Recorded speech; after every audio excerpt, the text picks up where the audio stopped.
Kedua tersangka yang diamankan bernama Kasno selaku kepala desa dan Muhammad Ramli selaku pendamping desa. Keduanya kini telah mendekam di ruang tahanan Mapolres Blora. Pada pasal 2 disebutkan BUMDes terdiri dari BUMDes dan BUMDes bersama. Yang terjadi di Blora ini adalah penggantian pelaksana operasional pada pengurus BUMDes yang ada di desa tersebut.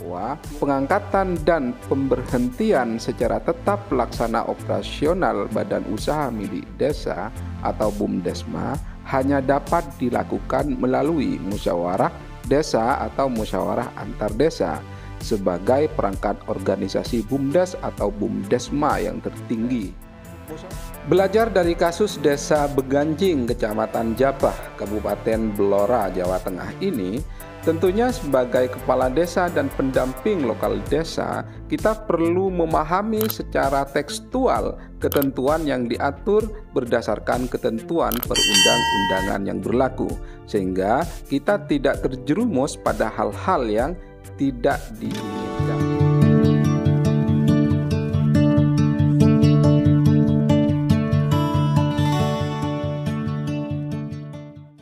Assalamualaikum warahmatullahi wabarakatuh. Salam sejahtera untuk kita semua. Kali ini saya akan menyampaikan berita dari media online tribuntipikor.com, dirilis pada tanggal 22 Februari tahun 2022.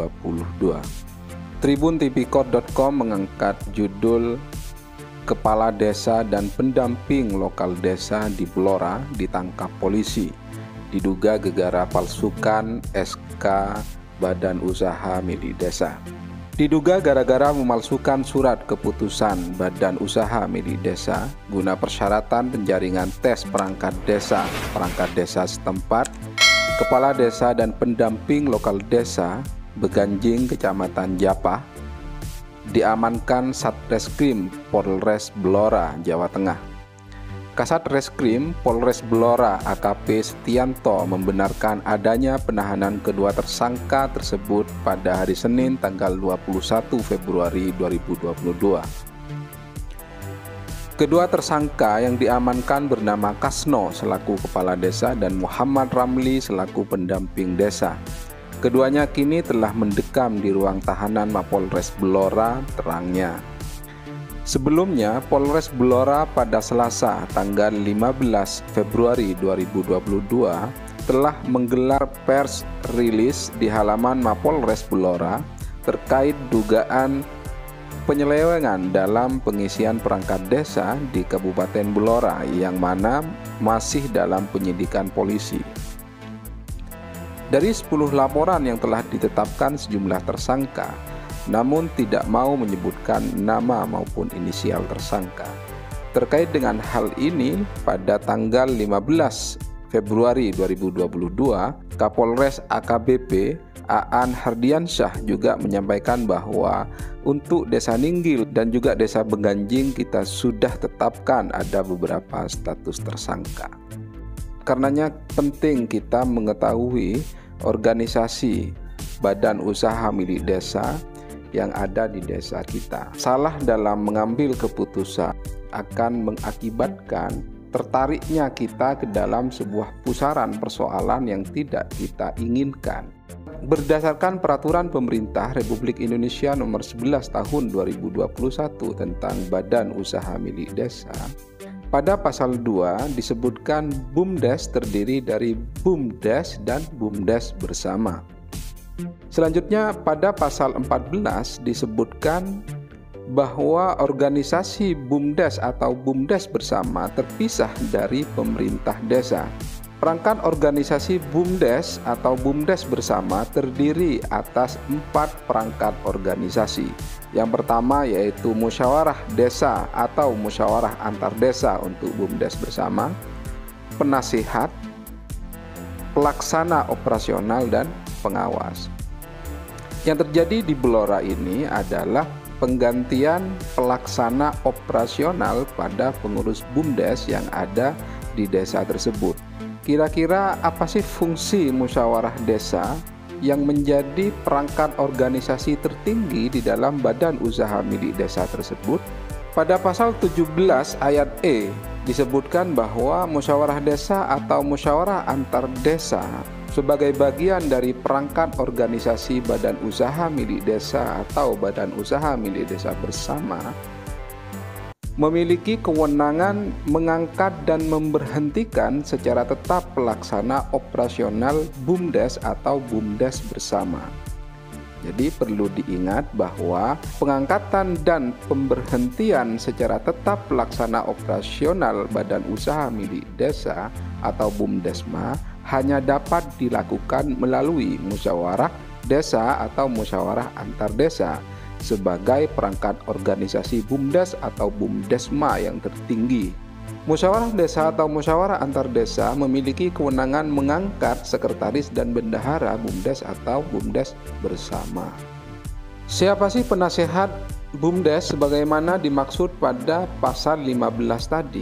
Berdasarkan pasal 21 disebutkan bahwa penasehat badan usaha milik desa dijabat secara rangkap oleh kepala desa yang ada di wilayah hukum desa tersebut.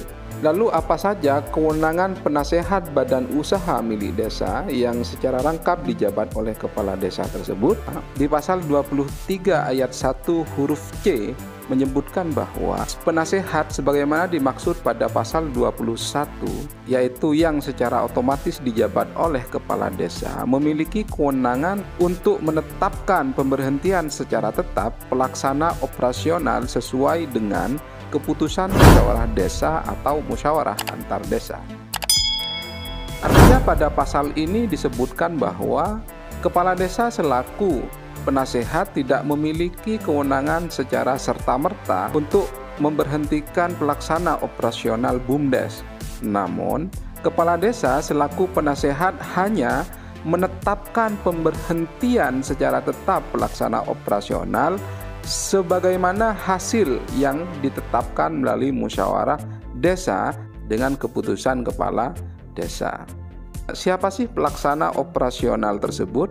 Pelaksana operasional sebagaimana dimaksud pada pasal 15 huruf C diatur pada pasal 24 peraturan pemerintah ini, yaitu pelaksana operasional diangkat oleh musyawarah desa atau musyawarah antar desa.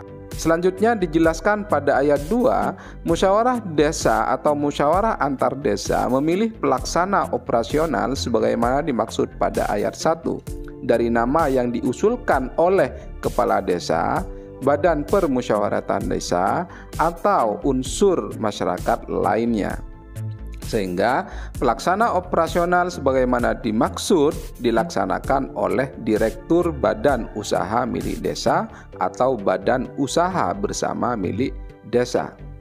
Pada ayat 4 disebutkan pelaksana operasional sebagaimana dimaksud ayat 3 di atas merupakan orang perorangan yang harus memenuhi persyaratan keahlian, integritas, kepemimpinan, pengalaman, jujur, perilaku yang baik, serta memiliki dedikasi yang tinggi untuk memajukan dan mengembangkan badan usaha milik desa bersama. Ketentuan lebih lanjut mengenai persyaratan untuk dapat dipilih dan diangkat sebagai pelaksana operasional diatur dalam anggaran dasar badan usaha milik desa atau badan usaha milik desa bersama. Pada pasal 25 disebutkan jumlah pelaksana operasional ditetapkan oleh musyawarah desa atau musyawarah antar desa sesuai dengan kebutuhan badan usaha milik desa. Dalam hal pelaksana operasional lebih dari satu orang, salah seorang anggota pelaksana operasional diangkat sebagai ketua pelaksana operasional yang selanjutnya disebut direktur utama. Sahabat desa yang berbahagia, pada pasal 26 disebutkan pelaksana operasional badan usaha milik desa atau badan usaha bersama memegang jabatan selama 5 tahun dan dapat diangkat kembali paling banyak 2 kali masa jabatan dengan pertimbangan dinilai mampu melaksanakan tugas dengan baik selama masa jabatannya, kaderisasi dan menghindarkan konflik kepentingan. terdapat beberapa hal yang dapat dipetik bahwa anggaran dasar dan anggaran rumah tangga BUMDes dapat mengatur lebih dalam lagi, lebih rinci lagi kaitannya dengan pemberhentian dan pengangkatan pengurus BUMDes atau pelaksana operasional BUMDes. Kepala desa tidak memiliki hak veto untuk memberhentikan secara tetap pengurus operasional BUMDes atau pelaksana operasional BUMDes. Karenanya, ketika misalnya terdapat persoalan-persoalan yang berkaitan dengan pelaksana operasional BUMDes, maka hendaknya kepala desa selaku penasehat yang jabatannya secara otomatis diatur pada pasal 21 tadi, memiliki kesempatan untuk membawa persoalan tersebut ke dalam musyawarah desa, sehingga apapun yang menjadi rekomendasi hasil dari musyawarah desa atau musyawarah desa bersama akan menjadi dasar kebijakan pemerintah desa melakukan perubahan pelaksana operasional BUMDes. Belajar dari kasus desa Beganjing, Kecamatan Japah, Kabupaten Blora, Jawa Tengah ini, tentunya sebagai kepala desa dan pendamping lokal desa, kita perlu memahami secara tekstual ketentuan yang diatur berdasarkan ketentuan perundang-undangan yang berlaku, sehingga kita tidak terjerumus pada hal-hal yang tidak diinginkan. Saya kira demikian. Wassalamualaikum warahmatullahi wabarakatuh.